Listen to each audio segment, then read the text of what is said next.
Hello, my name is Taylor. Welcome to my channel. Today I'm going to talk about the books that I read or attempted to read in May. May was a very interesting reading month, a wide range of reading experiences. And yeah, I had 4 DNFs. Let's start with those. I'll start with the least favorite to most favorite of the month. I did have a really good read, a 5-star read, so I can't say that I'm not happy with my reading month, but 4 DNFs in 1 month, I think, is the most I've ever not read. And yeah, that was a bit of a bummer. So anyways, let's get into it. So the first one I'm going to talk about is Once Upon an Apple by Gabriel Landy. And I had picked this up on a whim because it came up on my Hoopla. There's an audiobook for it. And y'all know I love fairy tale retellings. I thought this would be an easy listen, an easy, breezy, lemon squeezy thing to listen to, something that I would be happy with. And honestly, I got 20% in and I was just severely underwhelmed. I was bored. I hate to say that, but it's just not my cup of tea. It's a cozy fairy tale retelling. It's non-magical. Basically, this servant girl works for this house and one of the sons who's like nobility comes home. They meet, they chat. She takes care of goats, and that's all I got. So it's supposed to be a Snow White retelling type of story, but it was not for me. The next DNF was Triggers, Exchanging Parents' Angry Reactions for Gentle Biblical Responses by Amber Leah and Wendy Speak. So this was an attempted buddy read with Whitney Marie Reads. I had asked her a little while ago, hey, the struggle is real being a toddler parent. Would you ever want to chat, buddy read something together? And she brought this up as a contender because she'd heard some good things about it. I had never heard of it, but I wanted to give it a shot because, like I said, the struggle is real. I need all the help I can get as a toddler mom. So we attempted to buddy read this. There are 31 chapters, so a devotional-esque type chapter per day, which I will say the one thing I can say positively about this book is that it's, set up to where you can easily digest the material a little bit each day. So that was good. However, as we were reading it, it just did not sit well with either of us. There always was something that didn't seem quite right. The tone just seemed kind of condescending to both of us. Like the idea that all of the responsibility of dealing with the behaviors is solely on the parent. Like there seemed to be no discussion of what's going on with the kid. Like, yes, it is our responsibility, God-given responsibility to take care of and disciple and nurture these kids and rear them up correctly. But it was almost like it expected you to have this perfect, biblical, calm response every time. It just didn't read as realistic. Even the interactions that were given as examples between the author and the kid, the authors alternated. One author would write one chapter and then they would flip-flop back and forth. But the way they would write interactions with their kids, I was like, do you even have a toddler? Have you ever experienced a toddler? This is not how you talk to a toddler. So not toddler friendly at all. And I would argue probably not entirely kid friendly the way they explain some things. It's like a whole long paragraph explaining why this kid shouldn't do something. And I'm like, I am getting lost reading this long thing. And I know the kid is probably like out in outer space with their mind, losing focus here. So just not realistic at all. There was a scene where she's talking about how her kid is running off away from the playground and how she needed to have a sit-down conversation with him. And I'm like, okay, as a mom of a toddler who has fleeing tendencies, it's hard, y'all. It's hard. And I don't know. I just felt like what that chapter was talking about was just completely unrealistic and diminishes the struggle that is getting through to a hard-headed toddler brain who does not completely understand what you're talking about, doesn't understand the danger, all of that. So that's another side. But like I said, it was just unrealistic. And the thing that really bothered me, the thing that broke the camel's back, so to speak, with this book was this chapter on ADHD, autism, dyslexia, OCD, APD, and ODD.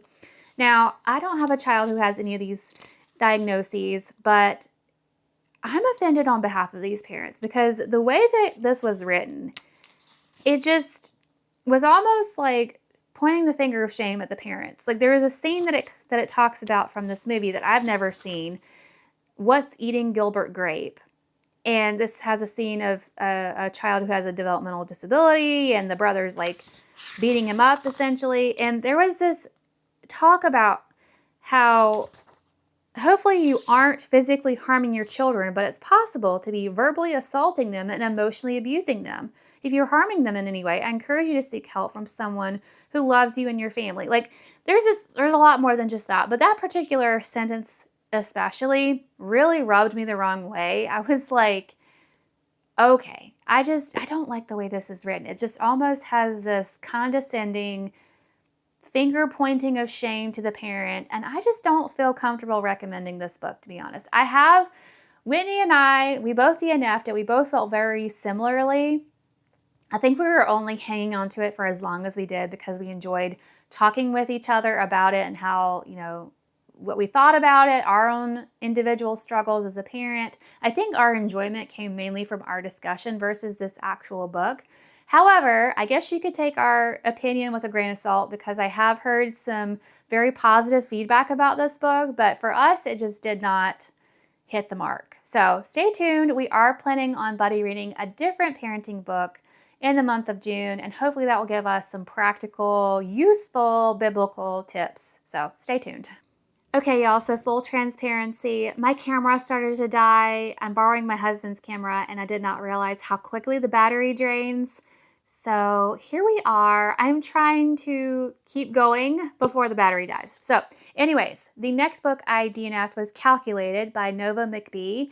It's more of a me problem than the book's problem. There's nothing I really saw that was wrong with it. It just wasn't capturing my attention at the time. So there's a very real possibility I could pick this up later. But just so you know what it's about, it's a young adult novel, which may in itself be part of the problem for me. I just don't gravitate much towards a lot of YA anymore. But it's about a young woman who has a gift. She's a child prodigy. She's almost supernatural in her ability to calculate things. She can look at something and figure out the angles and distances and all that math stuff. And she can figure out like stock patterns, and I don't even know. She can do a lot with math. She ends up getting kidnapped at 15 after she graduates from college, and she's made to work for like this crime boss, and she ends up basically sort of kind of escaping. So anyways, I read maybe like 10%. I was listening to it, and like I said, it just wasn't hitting it for me, but I may try it again later. This next DNF, I feel like I'm letting a lot of y'all down. Definitely an unpopular opinion, a very minority opinion, but here it goes. So I DNF'd Little Women. And on top of that, I was hosting a read-along for this book. And so I let them down too. So ironic that I had asked in my May TBR, hey, let's read this book together because I've never read it and I've never seen any film adaptations, and let's support each other and read it. And then I end up jumping ship like chapter 7. I could not do it, y'all. I tried so hard. I don't see why people like this book. It was boring to me.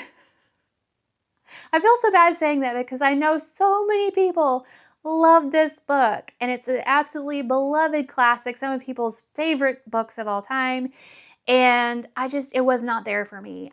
Maybe part of it is that I had never seen an adaptation, so I don't have that nostalgia attachment to it, but literally nothing has happened. I don't care about any of the characters. Maybe Amy because she's super annoying, but I don't even like her. That's not a good emotion to have about a character. And the way it was written, the writing style was just not it. It was, I don't know what. I just did not like the writing style. Nothing's happening. I'm finding that I'm not a person that enjoys books that are just about your everyday slice of life type of thing. I am a fantasy girly, and I need some action and intrigue, and magicalness in some shape or fashion, whether that be true magic, something or other, or whimsical feeling. And this just did not have it for any of that. Don't hate me. I feel so bad, and I abandoned my buddy read situation thing that I created. So yeah, but they're having a good old time in their discussion. I see their chat things blowing up and they're enjoying it. So at least there's that. But yeah, just not for me. I have zero interest in this story. Could care less. The next tier of books are books that I did finish. However, the first book I read was a 1-star. I'd never actually given a 1-star before. I usually DNF before then, but this was a buddy read and we all powered through. So this book was The Martian by Andy Weir. I buddy read this with book lover Amanda and Tammy from the Protagonist Pub. So all three of us had absolutely loved Project Hail Mary. It's such a wonderful story. It's actually one of my favorite books of all time now. And we were both, all three of us, were encouraged by that story and looking forward to reading more of Andy Weir's books. I had actually picked it up via audiobook, and the narrator is Will Wheaton, who, interestingly enough, he played Wesley off of Star Trek Next Generation. So I had a little bit of a nostalgia experience there because he played in a sci-fi TV show I grew up watching, and he's now audibly portraying this character in this story in this book. So I thought that was interesting, but the other two did not care for the audiobook. So I was the loner in listening to it mostly. Towards the end, I did pick up the the ebook to skim through it faster. So I did listen to the majority on audio. Anyways, so this book is about Mark Watney. He is an astronaut that is stranded on Mars alone, and will he make it back home? So the other two of my buddy readers have already done their reviews and they have posted them, and I will try and remember to link them in the description box because they are all hilarious and absolutely 100% agree with everything they said. I do not understand the hype for this book. I don't. This book was at most a 3-star for the majority of the book. It was very bland, very sciencey, lots of poop and math and science and just a lot of information that you just kind of just glaze through in hopes he gets to the point of the plot of the story. The main character, Mark Watney, as Tammy puts it, a caricature of a character. I thought that was brilliant and very, very true because Mark Watney had no substance whatsoever. He was just this blank slate body that was thrown up on Mars, and you as the reader are supposed to care about him because you're a decent human being and want another human being to survive. But he had no character traits other than he hated his crewmates' 70s music that got left behind there. He did have another crew, they just abandoned him because of things. Anyways, so he hated 70s TV shows and 70s music, but yet he had nothing that was there with him already. Like, he talked about his crewmates' stuff and how much he disliked their stuff and how they just passed the time while he lived there for a while. But he had nothing of his own. He did not talk about his own books, his own TV shows, nothing. Like, who are you, sir? Who are you? What do you care about? You had no backstory. Like, the formatting of the book was so off. You just are thrown into, oh, he's on Mars, he's been left behind. You didn't have any, like, it would have been nice for there to be like a prologue setting up like why they're there and then the event that caused him to be there. No prologue. And then the flashback didn't happen until the middle of the book. Like, what? So you weren't even attached to the side characters from his crew and people on Earth until much, much later. Like, this pacing was so off. And then the ending. What was that? Like, I won't give spoilers, but the way it ends, it just kind of ends. And you're like, there's no straight conclusion here. And then we go have a flashback that should have been at the beginning of the book. I wanted a flashback. There was like a couple of chapters of random flashbacks that really even still did not tell you who Mark Watney was. I'm like, why do I care about this? Why do I care? This is a minor spoiler. But why do I care that he is stranded? He has no gas in the middle of the desert. What? After we've had the epic conclusion of the story, now I'm finding he's lost in the desert? What? It's like, the way I describe it is, Andy Weir had the manuscript in paper format, and he like fumbled and dropped the whole thing, and poof, all the papers went into the air, and all the papers got mismatched and just shoved together into a manuscript. And here you go, publisher, here it is. And no reorganization of the story. Like, it was so out. The events were not in order. And that is what got on my nerves the most. Other than the fact that Mark is just, tissue paper Mark is another phrase that Tammy used. And I think that's brilliant too. It's like, toilet paper Mark. Like, he cared too much about poop and potatoes. And that was about it. Like, I don't know. It's just, and this is the other thing. People warned me about the language, and I was prepared. I was cool with it because it's a secular book. It's a life or death situation. If I were stranded on Mars by myself, I'm sure I would have some colorful phrases in certain situations. But the entire time, there's like 60 something F words, a ton, just littered with cuss words. And I should have DNF'd it. I usually do, but I was like, I'm just curious, just in general, like, I'm here with a buddy read, but also maybe this gets better. I don't know. So all three of us persevered, and all three of us kind of regret reading this because it was not worth the time. And yeah, I can say I've read it and I don't understand the hype. So that's thank you for my TED Talk. There's my thoughts. So let's talk about some happier things now. We got all the bad out of the way. Here's my good books of the month. So, I Still Believe by Jeremy Camp. I rated this 4 stars. It is a Christian memoir. It's about a Christian singer-songwriter. He has a very famous song, I Still Believe. I love that song so much. I saw the movie and I was like, well, I own it. I got it like a thrift store a few years ago for real cheap. It was really good. I think that it's just more of an expansion of the movie. You get some more behind the scenes type stuff, more explanation, longer, more story than you can put into a 2-hour film. But if you aren't familiar with his story, he got married he was 23, his wife was 21. They were married for 3 months, and his wife passed from ovarian cancer. And that basically, as you would expect, really challenged his faith. And that was his story of how he listened to God and followed his direction and growing his music ministry. And it was a good story of God's goodness and how he never leaves us no matter what happens. Escaping Pirates by Mary Meekum. This is book 4 in the Legends of Neverland series. It's a seafaring Cinderella retelling. So what I love about Mary Meekum's books is she takes a fairy tale retelling and twists it and adds elements to it that you would not expect and creates her own unique story.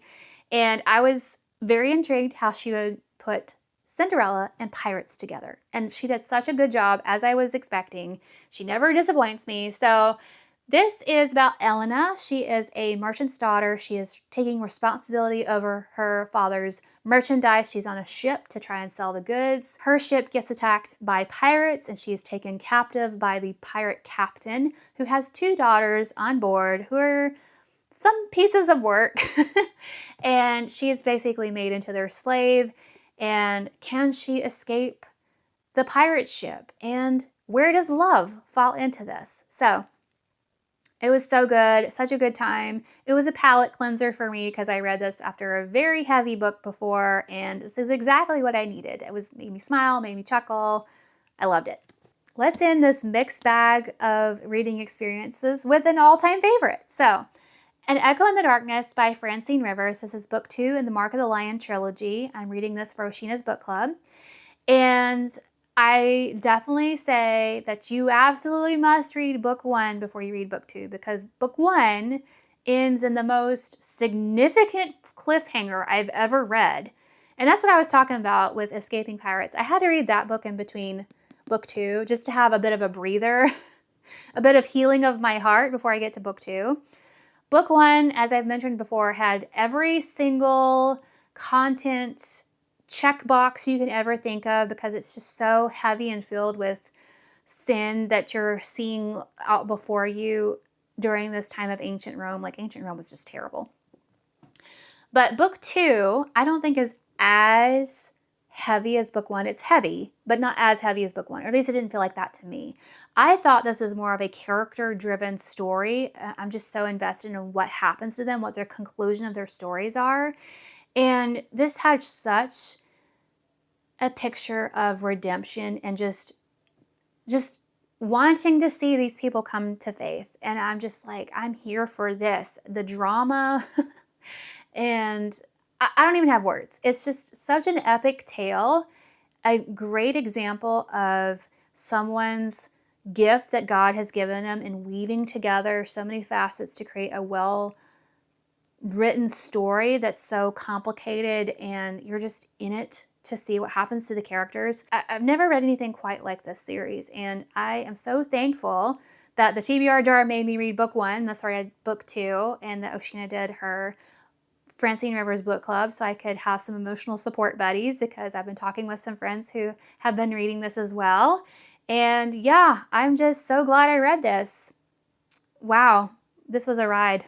So those are all of the books that I read or attempted to read. I told y'all it was something else. May was something else for me. So let me know how your reading month was, if you have any thoughts on these books. If not, if you're not feeling particularly chatty, leave me a smiley face emoji down below. Thanks so much for watching. Bye, y'all.